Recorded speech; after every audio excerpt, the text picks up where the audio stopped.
अस्सलामुअलैकुम। 10th class आपका unit number 2 की एक्सरसाइज नंबर है 2.1 जो कि टेक्स्ट बुक के पेज नंबर 22 पर है।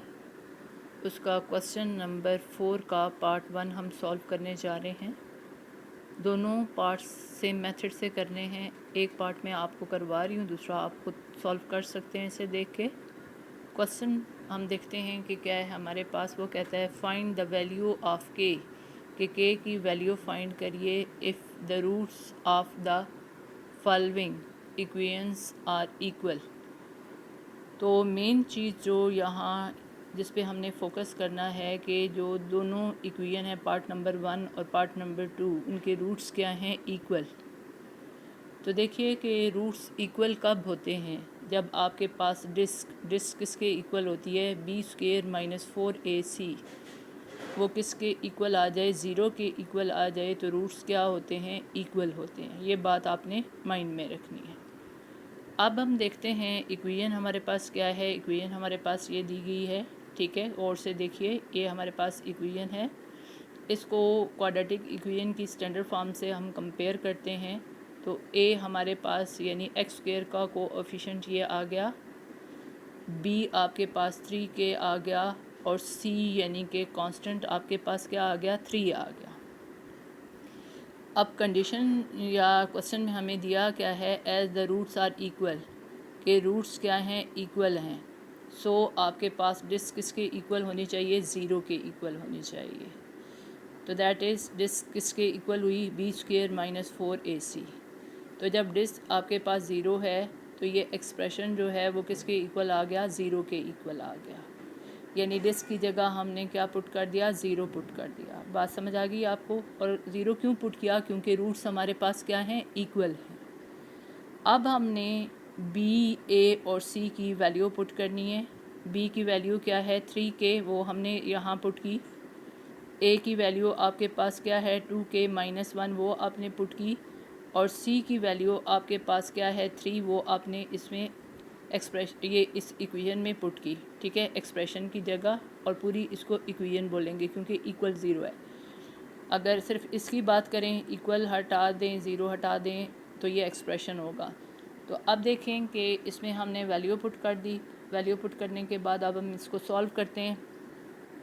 तो ये आपके पास 9k² आ जाएगा। 4 3 कितना हुआ, 12। तो 12 2 24 और 12 को इससे 1 से मल्टीप्लाई करें, माइनस और माइनस प्लस, ये आपके पास आ जाएगा।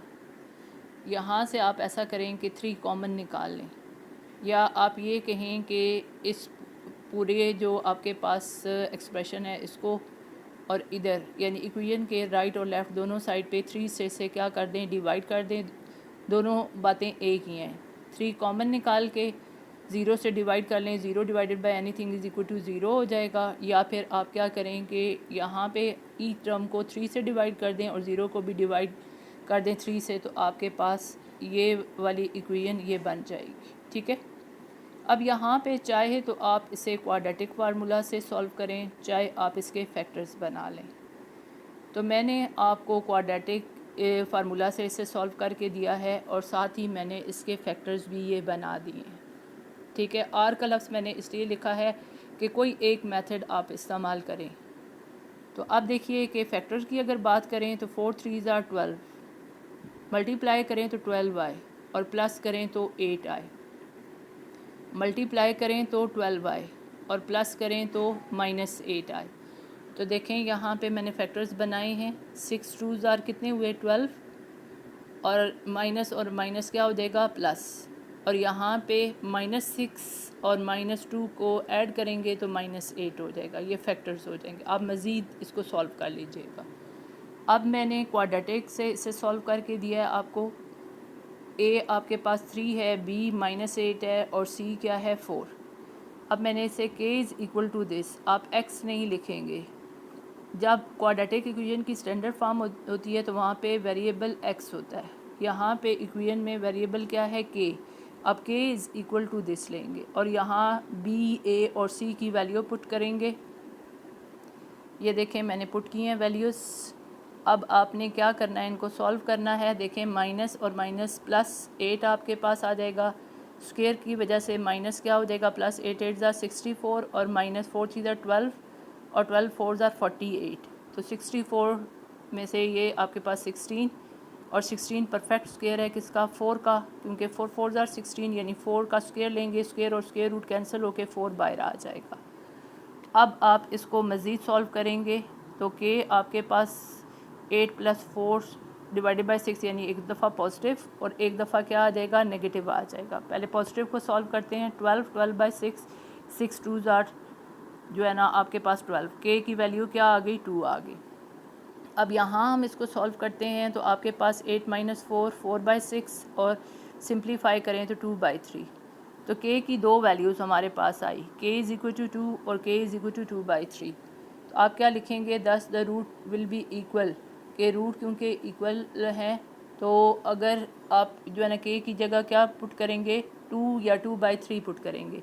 क्वेश्चन आपका ख़त्म हो गया।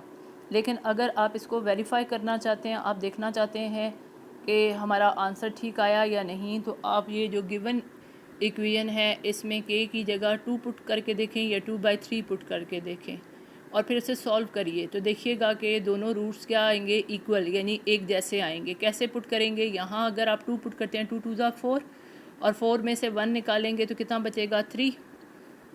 तो आपके पास 4 4 2 2 ज़ा 4, 4 में से 1 सब्ट्रैक्ट किया तो 3 3x स्क्वायर आ जाएगा और यहाँ पे 3 2 ज़ा 6x आ जाएगा और प्लस 3, यानी ये इक्वेशन आपके पास बन जाएगी 3x square plus 6x plus 3 is equal to 0।